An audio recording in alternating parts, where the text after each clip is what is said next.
All right, welcome to day 17 of the program. We're officially in week 4, day 2. We've been emphasizing the play of time, quantity, and quality for execution. A lot of focus on time quality at first. It's one of the things that you're going to find in terms of your executive and leadership practice. Your time quantity is often going to be constrained. So based upon the time that we're allocating for certain things, and we'll go into that when we discuss time boxing.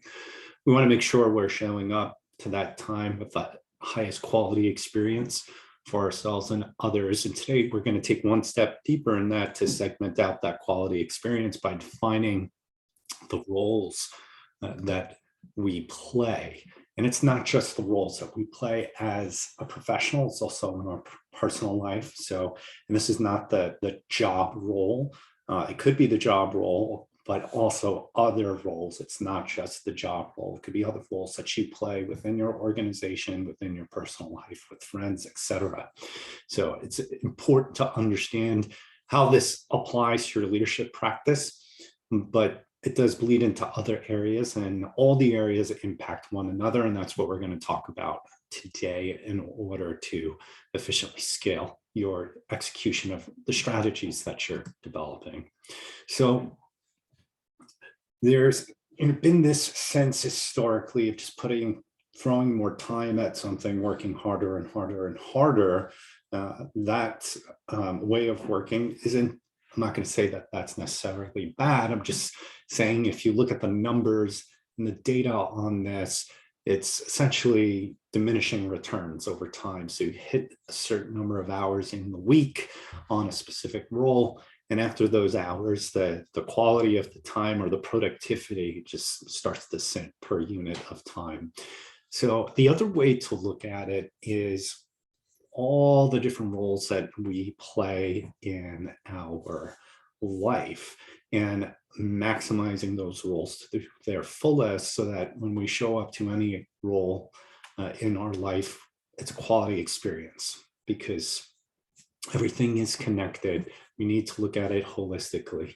If I am not focusing on being a good dad based upon what my values are, and I show up to my job, the time that I'm utilizing for my job is not going to be at the level of quality that I would like. And that is likely won't be as motivated. I will likely to see tasks to be more difficult than they actually are. And what's represented on the screen, I would say this is more of a characteristics of things that you do in different roles. Something like time off, again, that's within the context of work. We're going to focus more on the actual roles. And in order to illustrate this, I'm going to walk you through an example based on some things that I've documented. And I'm going to use the belief, vision, and motivation, or why framework to articulate these different points. But at the end of the day, what I really want you to understand here is in order to create that quality experience and the outcomes that you want to as a leader, you need to make sure that you're fulfilling the requirements and having that quality of time and all the other roles that you've defined in your life. So let me show you an example. So here are some of my beliefs when it comes to the different roles that I play. Number one, productivity is a measure of how well I work and how much I work in any given role in my life. So if you're not tired of hearing me say this already, because it's one of the main points of the program in terms of the currency that we have in our life, time is a measurement, productivity is a measurement of quantity and quality. When my work consistently encroaches on other aspects of my life, my productivity diminishes. I fall out of balance and my health and the health of those around me suffers. So, and it doesn't necessarily have to be the work role that is starting to encroach elsewhere. Sometimes other roles in life can encroach on the work role. We are currently operating during a pandemic, and there is this huge blur between work and life, and that encroachment can happen and can create stress. So it's when we're not creating boundaries between the roles we need to play in our lives, and while we play that role, we are approaching it from a quality experience, they start to blur into one another. And if you're stressed in one role, or you're over-indexed in one role, it will have an impact on the other roles that you play. So we want to maximize the experience of each of the roles. Number 3 here, being productive in the areas that are important to my life, make my career efforts as productive as they can be. So basically just the same point, just to say that all the other roles in my life are part of a holistic experience of my life. And I need to make sure that I am living those roles to the fullest. Next belief, to be operating at an optimal level, I must be experiencing each area of my life to its fullest. Made this point a couple of times, and this is one of the overarching themes. Excuse me, I'm just going to get a little bit of water. As you can see, I'm filming here in the morning, so the sun's in my face as well. So excuse the squinting. Some additional beliefs. I set priorities and boundaries to ensure I show up to each part of my life most productively. So we talked about in the first week, being committed in whatever it is that you do to commit, and that's what truly creates that freedom. And this is how one of those beliefs carries over to effectively scaling my execution. And productivity hacks might get me incremental gains, but the state I show up to my time is what drives significant outcomes. We talked about this, looking at different types of motivations and kind of like hacking motivation with transient motivation or more sustained motivation, and what the ideal type of motivation is. And that's represented in this belief. Don't just plan the have to, include the want to as well. Doing this will give me something to look forward to. Again, this is a motivating piece. When your task list is really just a task list of all the things that you've got to get done, that in itself could be very demotivating because you don't see anything on that list of things that you might intrinsically be motivated to do.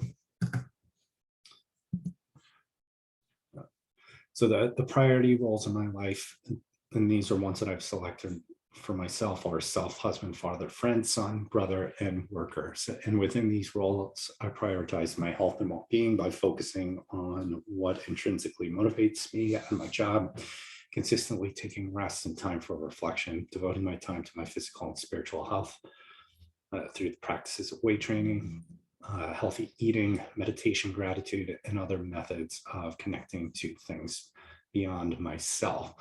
So when we look at things like commitment, control, and expanding them a little bit beyond ourselves, and if you have a spirituality practice, this is where mine starts to be brought in, just understanding that I control a small little part of the universe that is mine, and there's this huge, big universe out there, but what I can control can be pretty powerful. But ultimately, I'm part of this bigger thing, and just to be conscious to connect to that bigger thing, that's important for me in order to make sure when I show up to any role that it's going to be a quality experience. So what are some of the vision aspects in terms of the different roles that I play? So productivity doesn't mean working myself to death, like that hard work circle. I'll just keep on putting in hours and exhausting myself all the time. That's not productivity. In my mind, that's insanity. Productivity is a measure of my commitment to driving the most optimal results in the most optimal way within the allotted time I choose to give to the task. And we'll talk about allotted time and what we choose in terms of quantity of time when we talk about time boxing and within the context of roles. Next, in terms of what I see for what I want with this area of my leadership practice, I measure productivity in terms of my level of excitement for doing the work. yeah, I can easily quantify what's in my calendar and how much time I'm going to put towards work. But another indicator is my motivation level for doing the work. And we've previously discussed methods for increasing motivation. Yeah, so I won't rehash that here, but I can adjust those levels by taking specific actions. So I'm a human and not a robot. Portions of my schedule are strictly managed and time blocked.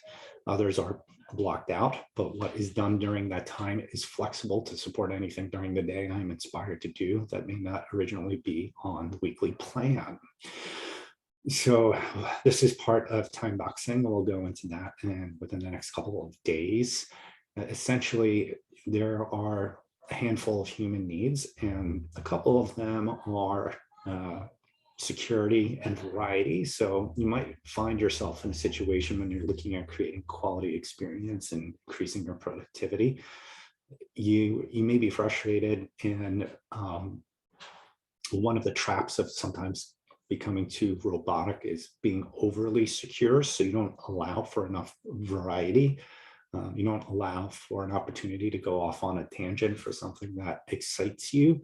So anticipate or leave room in your schedule, or what I do is I leave room in my schedule to say at a certain time I expect to be a certain role in my life, and what's exciting me at the moment during that time that I really want to do. And that could be very motivating for me. And we'll talk a little bit more about that in a couple of days.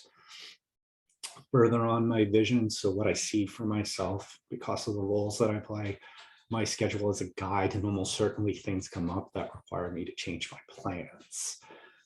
So I can map everything out. I can feel like I have everything secured, scheduled, but ultimately certain percentage reliably will need to change and certain things won't get done. And that is just looking at the data for myself, that always happens. So that is my expectation. I have to match that expectation and also be kind to myself when maybe I could get a little stressed out if I'm not hitting the targets that I want to hit for the week.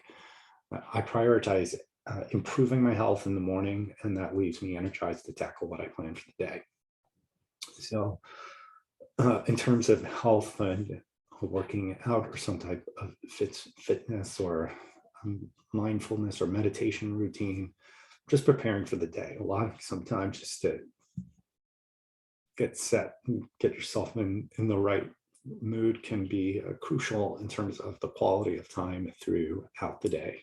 At least for me, I have that experience. Perhaps it's different for you, but I think the important thing here is to prepare yourself for the day.